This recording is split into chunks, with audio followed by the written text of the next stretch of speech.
the Cadet and the Bond. The arena lights dimmed as the combat simulation began. Cadet Elias Gray crouched low behind the hollow barricade, heart pounding, rifle humming against his shoulder. Across from him, flanking right, Ka'ren Threx moved like liquid metal, silent, precise, lethal.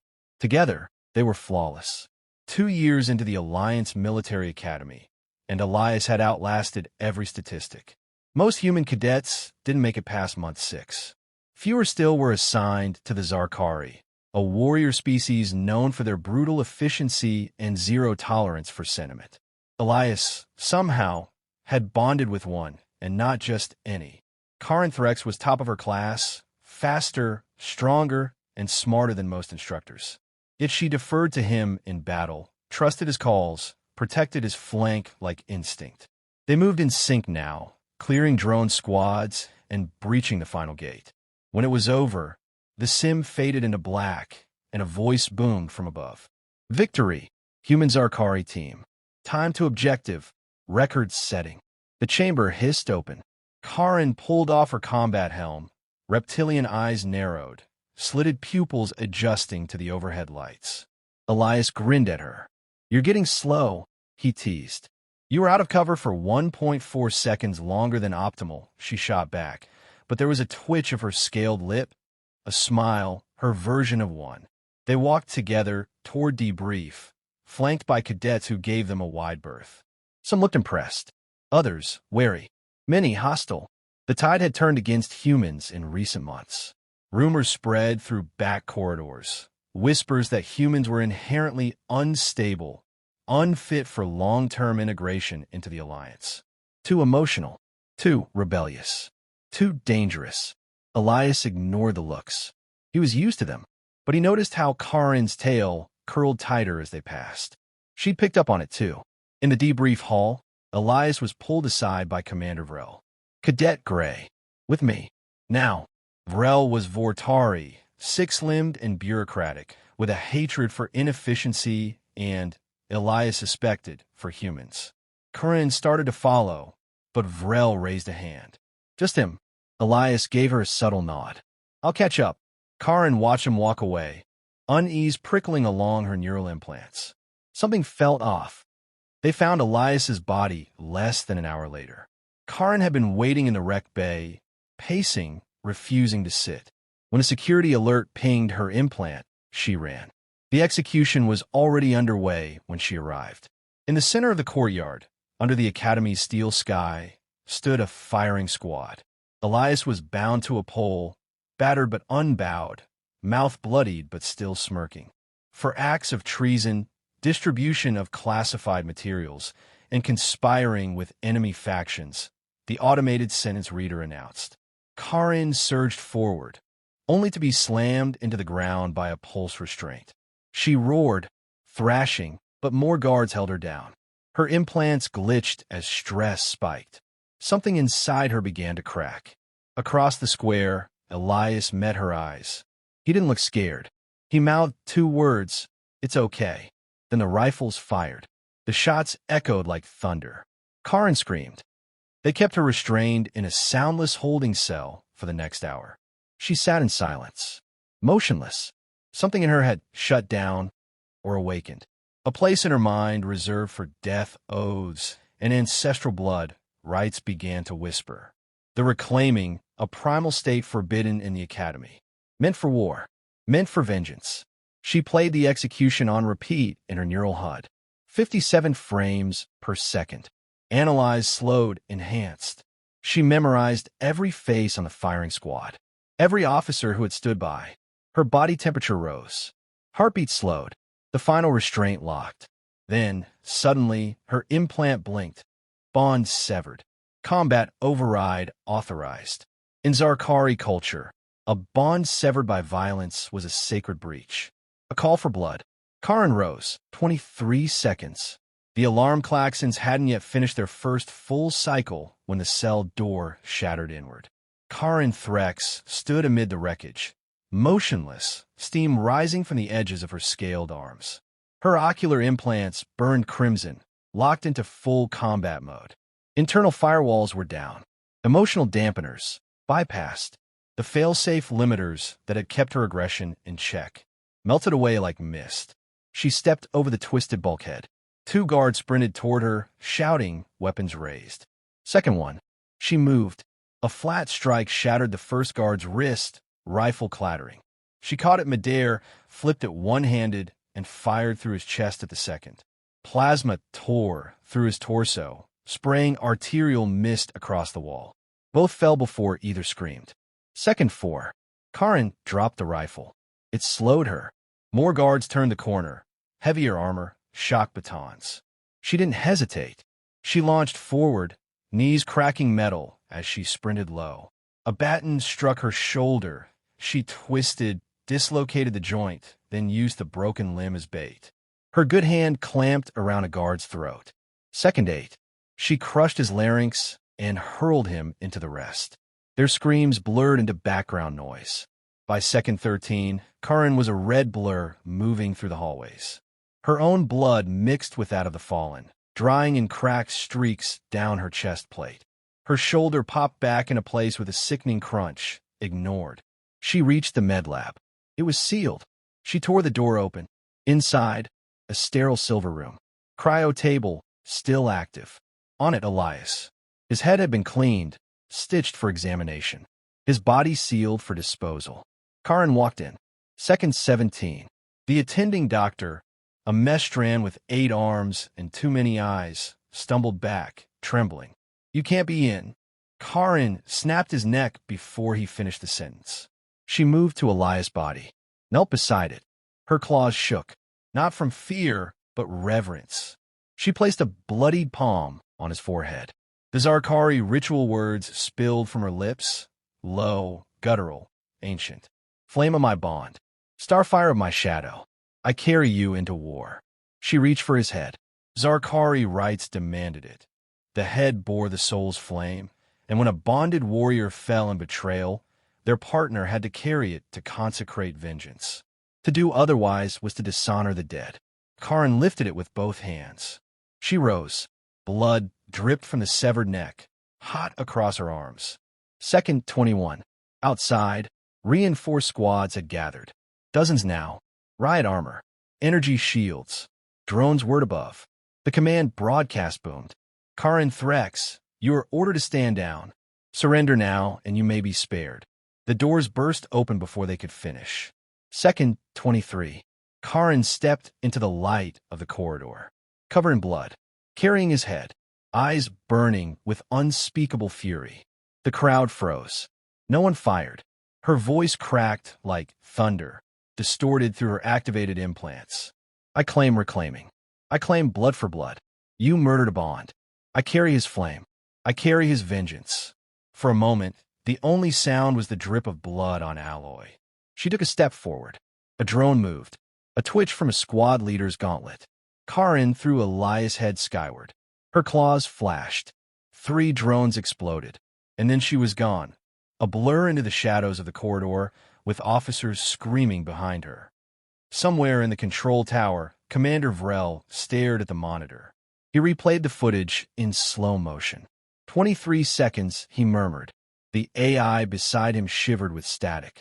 Protocol breach level, Omega. Subject has overridden all compliance chains. She's not a subject anymore, Vrel said grimly. She's a war front, the wrath of a bonded warrior. Blood still clung to her like armor. Ka'ren Threx raced through the inner arteries of the academy, auxiliary halls, forgotten training chambers, crawl spaces where cameras were blind. The head of Elias Gray, now wrapped in a blood-soaked medcloth, was secured to her back via a field sling. His flame, his memory, burned against her spine. The academy had turned into a hive of panic. Lockdown doors slammed shut behind her. Squad movements echoed over intercoms. The Alliance was mobilizing its full military doctrine against a single cadet, not because of her violence, but because she had witnessed truth. They'd murdered Elias to silence it, and now the silence screamed back. Elsewhere in the barrack sector, cadets huddled around a shared terminal. Footage of the courtyard execution looped on screen, followed by shaky recordings of Ka'ren's blood-soaked escape. Rumors, once whispered, now roared. She carried his head. She said it was vengeance for a broken bond. They really executed a human. The response was splintering. Some cadets, mostly the elite, the privileged, dismissed it as a breakdown. Others saw something more, a symbol, not of madness, of courage, of loyalty so pure it defied chains. One of them, a Martian-born human named Deva, stood and turned off the screen. "She's not the monster," Davis said, voice steady. "They are." A few nodded. Quietly, rifles began to change hands. Back in the command tower, Commander Vrel paced before a glowing holomap, clawed fingers twitching. Every camera in the academy tracked Ka'ren's movement when they could. She was tearing through checkpoints, dispatching security with brutal precision, rarely killing unless forced. It was worse than a mutiny. It was a martyrdom in progress. He snarled, "Seal the armory. Override all cadet-level access. Send suppressors to the hangar." "Too late," said the AI. On screen, for cadets, humans, a Zovari, and a drinker blasted their way into a side vault. "This is becoming a war." "No," Vrel growled, "this is a purge. We finish what we started with, Gray." Ka'ren stood in Elias's old quarters. She shouldn't have risked stopping, but something in her needed it, to see the place he called his own. It was barely more than a bunk and a desk, but the scent of him remained: oils, soap, mint leaf gum. On the wall was a crude drawing. Elias had made it after their first field test. A human stick figure and a big clawed lizard with a speech bubble that said, "Don't die, idiot." She knelt and removed a drive from his hidden compartment. The encryption key he'd told her to memorize in case I vanish. A single word, Lunarlight. She connected it to her neural implant. Dozens of files unspooled. Internal memos. Off-the-record communications. Data trails linking Vrel and others to an unsanctioned program. Project Chainfire, designed to discredit and eliminate human cadets under the guise of training discipline. He'd collected it all. He'd been ready to expose them, and they'd silenced him before he could. Ka'ren's hands trembled. Her oath, spoken in the blood of her bondmate, found new purpose. Let them fear the truth. Let them choke on it. She uploaded the data to the cadet network. Within minutes, terminals across the station pinged. Cadets from every species began reading. Some wept. Some screamed. Some picked up their weapons. Armory breach, 12th sector. Ka'ren met her first group of armed allies in a hangar bay. Deva among them. Their faces were pale, eyes wide, not with fear but awe. "You're alive," Davis said. Ka'ren nodded. "Is it true?" someone asked. "That you're fighting for him?" She turned, eyes gleaming red. "I carry his flame." "Do you?" No one answered. They simply fell in behind her. The academy would never be the same. By nightfall, nearly one-third of the cadets had joined Ka'ren. Alliance Command scrambled for damage control and failed. Elias Gray, the traitor, had become a legend, and Ka'ren Threx, once an obedient warrior bred for command, had become something far more dangerous. A believer, the head of the dead, the heart of the war. The command tower was burning. Smoke curled through the high vents. Fires raged across 3 sectors of the academy. Automated defense systems were in override. Command line barriers had been overwritten by cadets inside the rebellion's growing ranks. Ka'ren Threx stood at the center of it all, not with a flag, but with a bloodstained med cloth strapped across her back. Elias's head had become more than a symbol. It was a truth none could ignore. He had not died in combat. He had not died a traitor. He had died because he was human and because he had dared to believe in justice. Now justice was walking. The final confrontation came at dawn. Ka'ren and her cadre, a mix of humans, sympathetic non-humans, and a few defected instructors, had pushed their way into the central data core. The room pulsed with light, walls lined with access terminals and Alliance archives. Beyond it, the final gate, the command deck where Vrel still held out, guarded by a dwindling circle of fanatics. Ka'ren's pulse was calm. Purpose had replaced rage. Davis stood beside her, holding a plasma carbine. "We're with you." She nodded. "Are you sure about broadcasting the footage?" he asked. "I'm not here for revenge anymore," Ka'ren said quietly. I'm here so no one ever forgets what they did to him. Inside the data core, she uploaded the final files. The execution footage, Elias's reports, communications between Vrel and the generals. It all went out to every cadet, every Alliance outpost, every independent system. The universe would know. The truth had teeth now, and claws. The last door hissed open. Inside, Commander Vrel, weapon drawn, eyes bloodshot. His officers stood stiffly, watching Ka'ren with barely concealed terror.